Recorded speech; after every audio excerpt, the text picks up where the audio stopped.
Alright guys, the moment has arrived.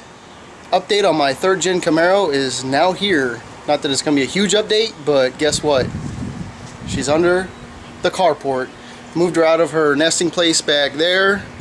Moved my son's Camaro back there. So what we got going on right now, it's been leaking water like crazy, which I showed y'all previously in I think my first video of what my project is going to be with the Yukon, which is still sitting over there with nothing on it. What I'm doing right now is assessing what it's going to take to fix this leakage. And the previous person was trying to use some kind of rubber flashing for like a roof to seal up all this stuff. You can see all this crap that's gooed up here. So I found several holes here and down here. I pushed in some of this stuff. So what I'm doing right now is I'm just cleaning up, eliminating all the crap that I'm not going to need. This vacuum canister, this is a speedo, some kind of speedo conversion. The cable from transmission came in, went out to the speedometer. I think this is the old cruise control. So I'm just going through here right now, cleaning up all this crap, getting it out of my way, and then I plan on trying to figure out what it's going to take to fix this here. I still have my Camaro that I'm parting out, so if push comes to shove, I'll just have to find a location or somewhere and cut this out and then weld it in, because I think it's also leaking down in here, because you can see he also tried to use the same flashing up inside here. It's just painted black. Yeah, see, it's all metal flashing. It's like aluminum flashing with rubber behind it. I've seen it before. Stuff works great on roofs, but not so much inside of a car. So that's a quick update, guys. This is going to be a quick short video. Tomorrow I'm going to hopefully try and fit the motor in here. See how much of this I'm going to have to notch out, because I know a lot of people are saying you have to notch this out for the oil pan. So I will hopefully get some more progress on this bad boy tomorrow. I'm really hoping to get this taken care of so it quits leaking, because it's tons of water inside the car right now. It was dripping out earlier because it was sitting forward on an angle. But anywho, alright guys, so stay tuned for the update on this LS swap 3rd gen Camaro, and hopefully here pretty quick, man, get this puppy on under its own power. So I've also got to figure out the power block, what that's going to take to tie into the computer for the power and all that stuff. Because I know you can reduce this whole harness down. Oh, speaking of harness, I know you can tie this whole harness down to like 4 fuses. But the other day when it was storming, I went ahead and took the liberties to mark all my stuff for my my wiring harness. So I laid it all out on the ground and kind of labeled all the connectors by memory. Hopefully they're correct. I'll have to verify them just to make sure. I still have, you know, the fuse block connection on here. These other connectors are still on here.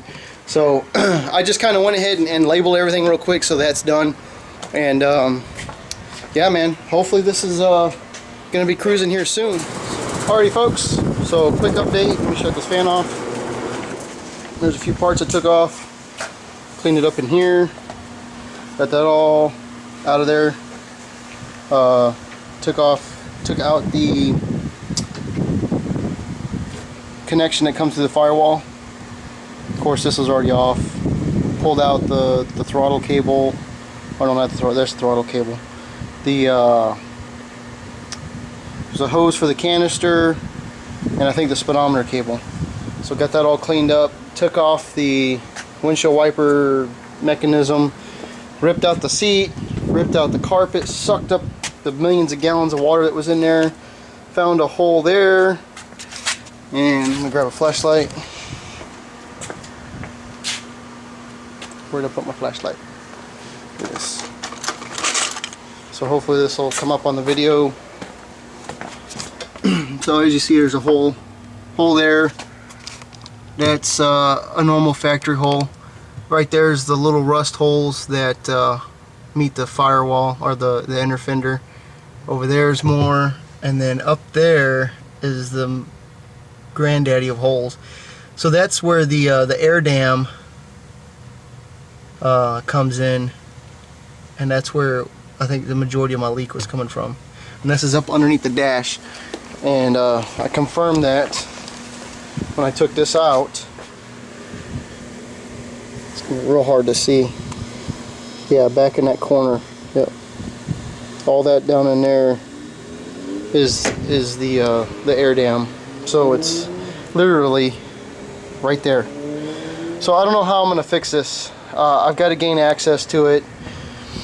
I'm either gonna have to cut this area out so I can gain access and get some kind of plate in there, or cut a hole up here, cut an access up here so I can try and get a plate down inside there. So I don't know what I'm gonna do. The other side, as far as I know, is dry. No issues over there, because all the water looks like it runs that direction. Yeah, right in that back corner is where that hole was. So all that flashing that they put in there did no good, because they didn't quite get it all the way back there. Had they got it back there, they may have actually blocked it, but you can see there's natural holes right there where that little I don't know, pecan shell is.